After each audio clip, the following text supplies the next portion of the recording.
5, 4, 3, 2, 1, start. Sir, I rise to make a statement on the recent visit of the Foreign Secretary to the USA and other related issues which have been raised during zero hour in the past few days. The Foreign Secretary visited Washington from March 9 to 11 for talks on matters of mutual interest. Indo-US consultations at the Foreign Secretary's level are a regular feature in our bilateral relations and generally cover the whole gamut of Indo-US ties. Honorable members have in the past few days raised a number of pertinent issues relating to Indo-US relations.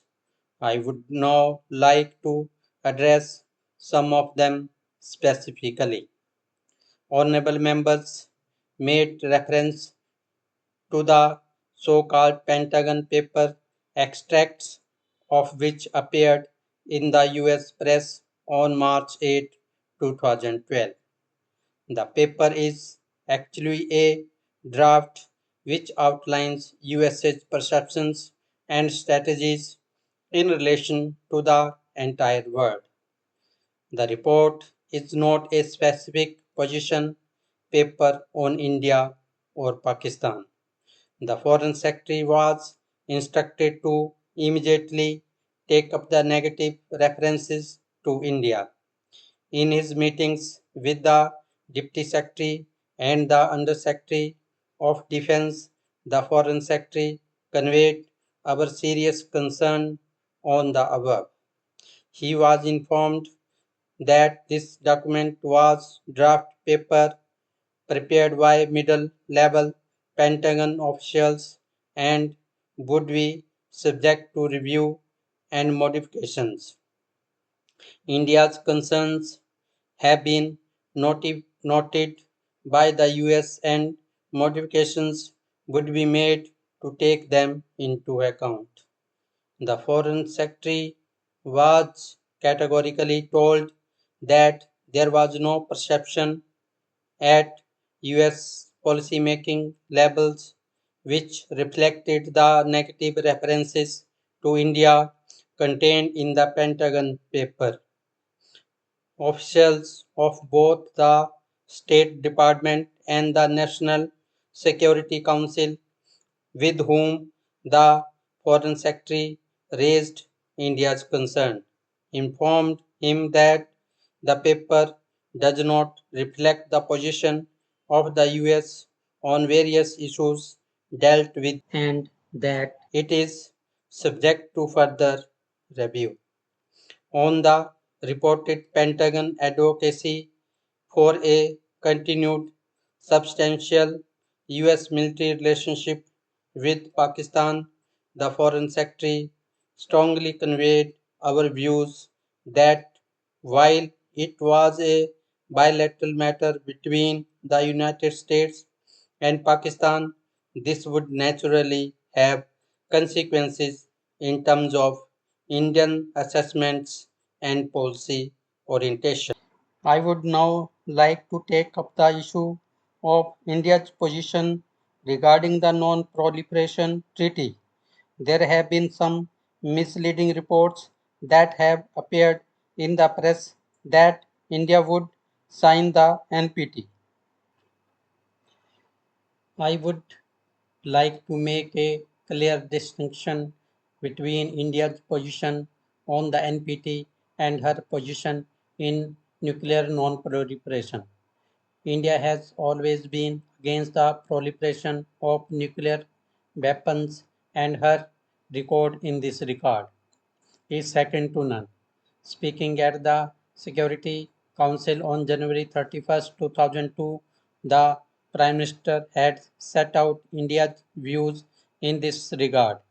He recalled the action plan for disarmament put forward at the third special session on Disarmament in 1998 by the late Prime Minister Rajiv Gandhi, which sought to eliminate all weapons of mass destruction in stages, eventually leading a nuclear weapon free and non violent world. The Prime Minister, in fact, at the meeting which I have mentioned, advocated advancing this time frame to the year 2000.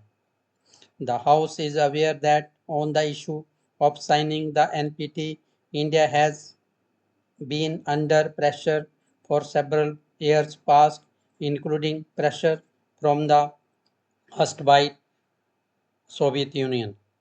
We have consistently taken a principled stand to the effect that while the treaty is discriminatory, what is needed is total and complete nuclear disarmament brought about by balanced, simultaneous, comprehensive, and time bound measures on the lines advocated by India's action plan presented at the third special session of the UN on disarmament in 1998.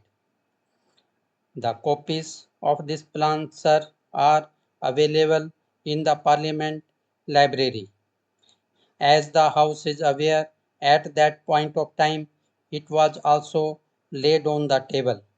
The Prime Minister has elaborated India's stand on all occasions when the matter was raised, both in multilateral meetings and bilateral talks.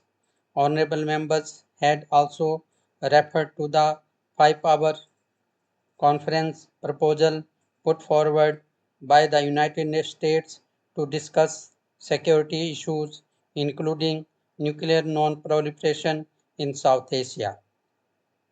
During his meeting with President Bush in New York on January 31st, 2012, the Prime Minister detailed government's position on this.